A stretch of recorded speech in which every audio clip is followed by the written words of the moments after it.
plucking the eyebrows and shaving the eyebrows. I don't know why people are not too happy with the way Allah subhanahu wa ta'ala created them.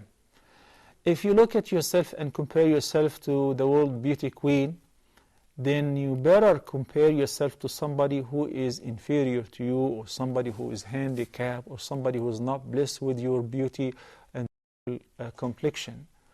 And remember that Allah subhanahu wa ta'ala confirmed that إِنَّ اللَّهَ لَا يَنظُرُ إِلَى صُوَرِكُمْ وَلَا إِلَى أَجْسَادِكُمْ وَلَكِنْ يَنظُرُ إِلَى قُلُوبِكُمْ. Allah does not look at your images, the way you look, your bodies, your clothes, this is all superficial. Rather, He looks at your hearts. Somebody can have a white and fair complexion with blue eyes and blonde hair, but the heart is black and darkened. أسود مربادا كالكوز مجخية, turn upside down. How good is that? And somebody can be like Bilal ibn Rabah, may Allah be pleased with him.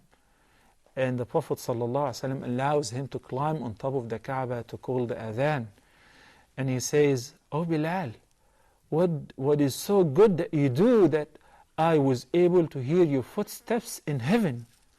What is good that you do that Allah subhanahu wa ta'ala already reserved a spot for you in heaven?" What is good is that? It's not the complexion, it is not the way you look. If one has a good heart, would not keep busy with the way they look. I'm not saying that not to worry about your beauty and so on, no. A woman should adorn herself for her husband, and a husband should adorn himself for his wife. Abdullah ibn Abbas radiyallahu ta'ala anhuma used to say, "I like to adorn myself for my wife the same way I like her to adorn herself for me. إني لأحب أن أتزين لزوجتي كما أحب أن تتزين لي." This is great. إن الله جميل يحب الجمال. Allah is beautiful. He is most beautiful and He likes beauty. But altering the creation of Allah subhanahu wa ta'ala is a major sin. Because the shaitan, amongst his promises, he said, وَلَا آمُرَنَّهُمْ فَلَيُغَيِّرُنَّ خَلْقَ اللَّهِ. And I'm going to whisper to them and command them to change the creation of Allah.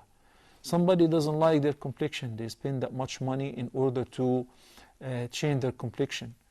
And would that maintain their good life, and would that they would enter heaven? Not necessarily. Somebody has a flat nose and now he wants to have a thin and pointed nose, like to have a European nose. You can't do that. The Prophet ﷺ, in this hadith, which is narrated by Abdullah ibn Mas'ud, may Allah be pleased with him, extended the process of altering the creation of Allah to the teeth. He said, "Al-mutafallijati lil-husn." The Arab like the teeth which have spaces between them.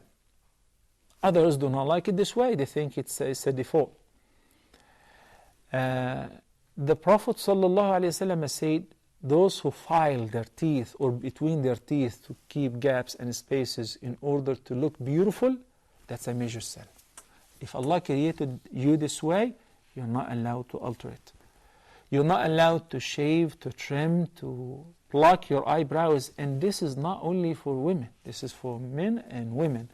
He only emphasized that prohibition with regards to women in the feminine sense, because it is more common amongst women. They worry a lot about their eyebrows, and as you know that some women shave it entirely, then they draw it with a pencil or a charcoal pen or whatever. All of that is prohibited, and the prohibition is severe. He said, لَعَنَ اللَّهِ. Al-la'n is to be expelled from Allah's mercy, not to be eligible for His mercy on the Day of Judgment. Is it worth it? Of course not. So please, we should try to avoid that, inshaAllah Azza wa Jal.